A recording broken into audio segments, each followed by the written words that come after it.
Don't let the records fool you. The Military Bowl will be much closer than you think when 6-6 Virginia Tech takes on 11-2 Tulane. The Hokies back in the postseason after a poor 3-8 season in 2022.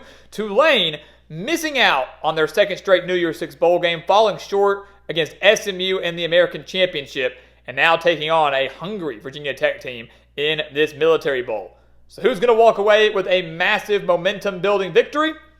That's what we're here to answer today.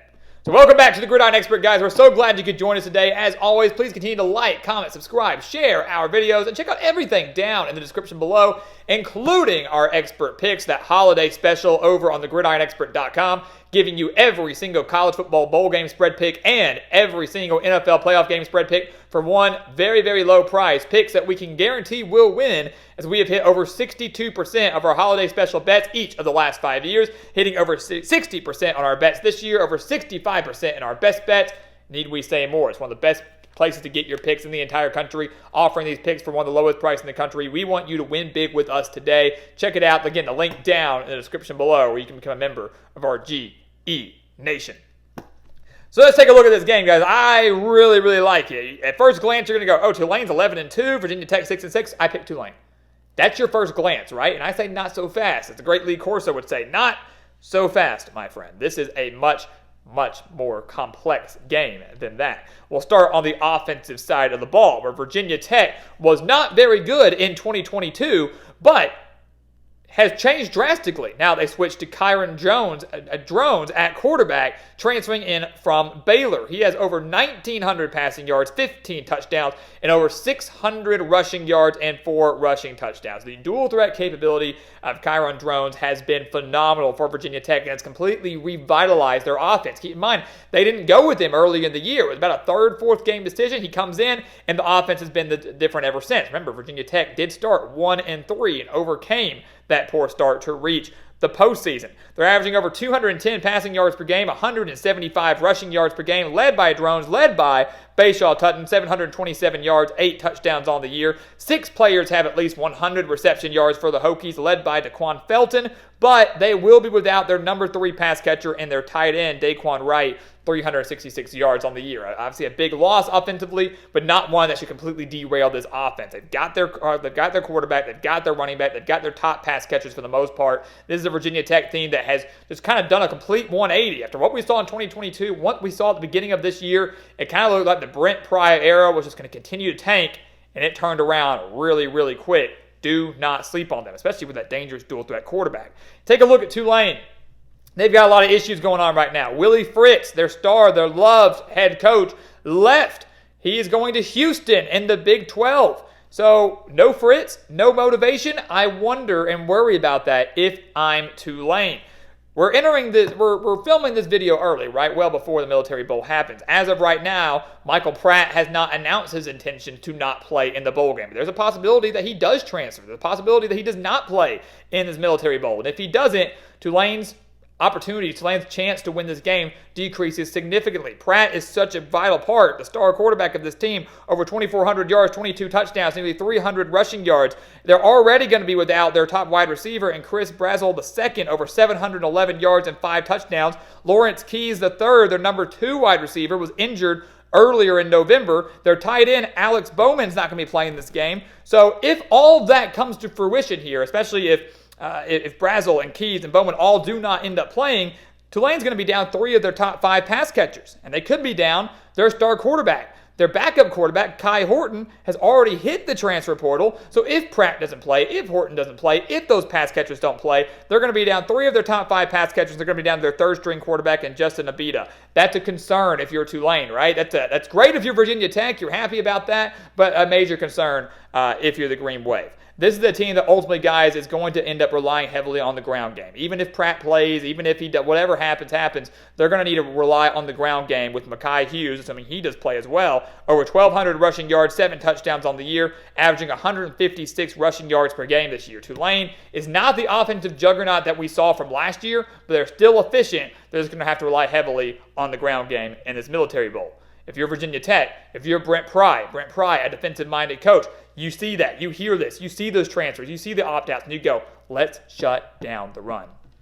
Let's shut it down. Let's stack the box and force whoever it is at quarterback to beat us through the air with a depleted core of pass catchers. This is a Virginia Tech defense, guys, that is getting back to their roots, getting back to hard-nosed, smash-mouth football and playing pretty good at it too. 24th overall this year in total defense. 322.2 yards per game is all they're giving up. They're giving up just 173 passing yards per game, so whoever is under center for Tulane, they're going up against a very strong secondary. Not encouraging if you're a third-string quarterback like Justin Abita. Obviously, Michael Pratt, I think, could handle it, but remains to be seen, especially if his passing core is depleted. The weakness for Virginia Tech is the run defense. If you want to find a weakness, it's the run defense. The Hokies giving up 149 rushing yards per game. They're 6-6 this year. They've allowed at least 179 rushing yards in all 6 of their losses. That's a concern. They've allowed it's not just a little over 100. That's almost 200 rushing yards in all 6 of their losses. They've allowed over 100 rushing yards just twice in their 6 wins. So there you go. There's the key. Hold your opponent to about under 100. I'll even be generous. Say Virginia Tech, you can allow Tulane to get 120, 125 on you. But that's about it. You can't allow the Green Wave to get over 150. So Virginia Tech, the key is stopping the run. If you stop the run, statistically, what we've seen this year, stopping the run leads to a win. Being unable to stop the run, allowing the team to run rampant on you, leads to a loss. And that's what Brent Pry and the Hokies have got to figure out in this Military Bowl, shutting down the Tulane ground game. They have held 4 teams this year to under 50 rushing yards. That's pretty impressive. They got 38 sacks on the year. Tulane's offensive line, not all that great, allowed 27 sacks. So if you're Virginia Tech, you're pressuring whoever's under center. Go after them, especially if it's a young, inexperienced QB, and sell out on stopping the run. If you can do that like you've done in your 6 wins, you're going to come out with a 7th win by the time the Military Bowl is over. Tulane, on the other hand, they're down a handful of other players. A lot of guys obviously transferring out, whether it's for the NFL, whether it's to follow Fritz to Houston, or just a new opportunity elsewhere. They're going to be down 3 key players in safety DJ Douglas, who is the number 4 tackler on the team, has 3 interceptions on the year. They're going to be down edge rushers Davion Neal, 4 sacks on the year, and their edge rusher Keith Cooper Jr., 5 sacks on the year. So they're losing over 25% of their sack production and over 15% of their tackle production. That's not good for Tulane defensively, especially facing a solid Virginia Tech offense, one that's drastically improved, and as we mentioned, has a very, very good ground game, not just with their running backs, but with their dual-threat quarterback as well. They're giving up just 333 total yards per game, and they're only giving up 94 rushing yards per game. That's a really good mark if you're the Green Wave, right? That's a good mark if you're Tulane. 94 rushing yards per game is it. But they are giving up 239 passing yards per game, which is 92nd in the country. The secondary is not that great. And if you're Virginia Tech, you go, yeah, we want to utilize the ground game as much as possible. That's how we've succeeded a lot this year. But if I'm Brent Pry, if I'm Virginia Tech, if I'm the offense, I'm like, let's let Kyron Drones go loose. Let him go to town. Let him go out there and sling it. Let him go air it out against a secondary that really hasn't been all that great this year. And we've got most of our top pass catchers. Tulane does not. But if you're Tulane, what you've got to do to win this game defensively is, sure, you want to force your turnovers. Yes, you want to do this and that. You've got to find a way to force Drones outside of the pocket. Get after him. Don't allow him to stay in there. Get him out left. Get him out right. Don't allow him to get around the edge. Don't allow him to get the corner to pick up extra yardage. Flush him out of the pocket and still force him to throw. Flush him out of the pocket and not allow him to take off to run. If you can do that and get him out of his comfort zone, he's more bound to make mistakes, more bound to just throw the ball away, or maybe if you're lucky, you'll get a couple sacks in there and force those 2nd and 3rd and long situations. That's what you've got to do. Tulane's defense has been very opportunistic this year. 17 forced turnovers, 17 interceptions, 25 total turnovers. The secondary really has been pretty dang solid.